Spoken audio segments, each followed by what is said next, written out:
We're starting to get back into the flow of things now. NASCAR handed Chase Briscoe a penalty that puts him at minus 67 points, which means you and I have more points than Chase Briscoe. Denny Hamlin's still bitching about everything there is to do with NASCAR on his podcast, and Chris Wright is still an undercover terrorist. Plus, TikTok is suppressing my paint scheme reviews, but that won't stop me because this weekend is the second race of the Xfinity Series season at Atlanta, and there's paint schemes to review. Let's go. Before I tell you guys how emotionally and physically attracted I am to this paint scheme, I first have to address the obvious. Sheldon Creed is not on this list. You see, the thing is, Hall's factory team not only hired an incompetent spotter for Cole Custer, they also decided to hire completely incompetent people for, I guess, the whole team. Because last week they somehow forget Sheldon Creed's paint scheme but include Sam Mayer, but this week we get nothing at all. Not to mention, they also didn't announce a single thing about either cars on their social media. So as much as I love my doppelganger Sheldon Creed, I'm not able to review a paint scheme that doesn't exist. Anyway, Carson Kvapil finished 4th in his Super Speedway debut. And one of you last week said it best. This car reminds me of the old Jamie McMurray cars. I truly believe that this is the best Bass Pro Shops paint scheme I've ever seen. They finally got the perfect combination of orange and camo. 10. Congratulations to my fellow C4 Energy athlete Jesse Love on getting a big win at Daytona this weekend. More on that later. 9. I looked at the statistics on Parker Retzlaff at Daytona and it was really good. So I bet Parker for a top 5 at Daytona, and guess what? He wrecked. I don't know if that's on him or if that's on me. My apologies if I jinx you, Parker, but this car fucks. 9. SS Greenlight was able to snag a top 10 finish at Daytona, and if Garrett Smithley remembered what car number he was driving, it might have been even better. Now looking at this paint scheme, honestly, it doesn't look like much. It kind of reminds me of the Denny Hamlin Sports Clip paint schemes. But I think it's because Tommy forgot to put the contingency stickers on this. It sounds completely asinine, but it makes a world of a difference. I mean, seriously, just check it out. 9. This car looks like it came from an alternate universe where Ross Chastain didn't get the Trackhouse ride and instead had to go back down to Xfinity and got a full-time ride with Junior Motorsports, which honestly would have been pretty badass. 7. I'm not even going to give this guy the satisfaction of saying his name. 9. I imagine there's nothing quite like starting your first full-time season in the Xfinity Series at your hometown track and being wrecked out 5 laps into the race. I'm wondering, Daniel, are you able to request a refund from NASCAR for the tickets you got for your friends and family? Because they probably just all said fuck it after you wrecked out and went somewhere where water is an $11.70 a bottle. The good news is, this weekend, it can't get any worse. And you're in a pretty good looking hot rod. 10. This is Josh Williams. 7. Garrett, I have a serious suggestion for you. And you can listen to me or you could tell me to go get fucked. Either way is okay.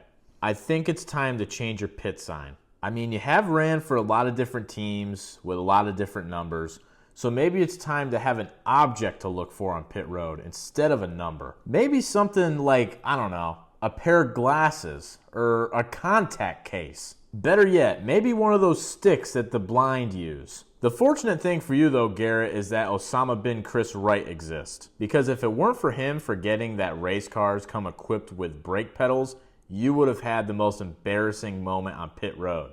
But it's okay. As they say, the past is in the past. Let it go. This car fucks. 10. There were 126 laps in the Xfinity race at Daytona, which means 126 times I had to ask myself, who was in the 16? My goal for this week is to remember that it's Christian Eckes. 6. William Sawalich's TikToks keep coming up on my For You page, but I'm not sure if it's the real William Sawalich because the page only has like 500 followers. So William, to prove that it is you, I want your next video to be you trying to put on a pair of driven sunglasses while balancing a paper plate on top of your head. If not, then it's got to be fake. 9. I wish you guys could have seen the disappointment on my face when I went to read the entry list to find out who's in the 19 and realized it's Eric Almirola. Why is it so hard for NASCAR drivers to just stay retired? 5. Brandon Jones falls into the same category as Daniel Dye of only completing 5 laps. But let's be honest, unless this guy tries to replicate a SpaceX launch like Ryan Preece, you're not even going to know he's in the field. 6. I was really close to firing off a tweet that they're going to build a statue of Austin Hill in front of Daytona International Speedway, and then his car took a shit. Unfortunately for all of us, he's probably going to put an ass whooping on everybody at Atlanta. 8. The potential for this paint scheme is there, but can we please get away from the generic font? This is a font that you only see in a NASCAR heat paint booth. The guys at iRacing would never let a font this ugly into their game they're coming out with later this year. 0. I just found out 26 seconds ago, Dean Thompson finished 8th at Daytona. Not really sure what else to say. 9. I don't think I said this last week. Alpha Prime never misses. 10. Hey, have I mentioned? Alpha Prime never misses. 10. I can feel it in my nuts. Nick Sanchez is getting a top 5 at Atlanta. Or it could be testicular cancer. 8.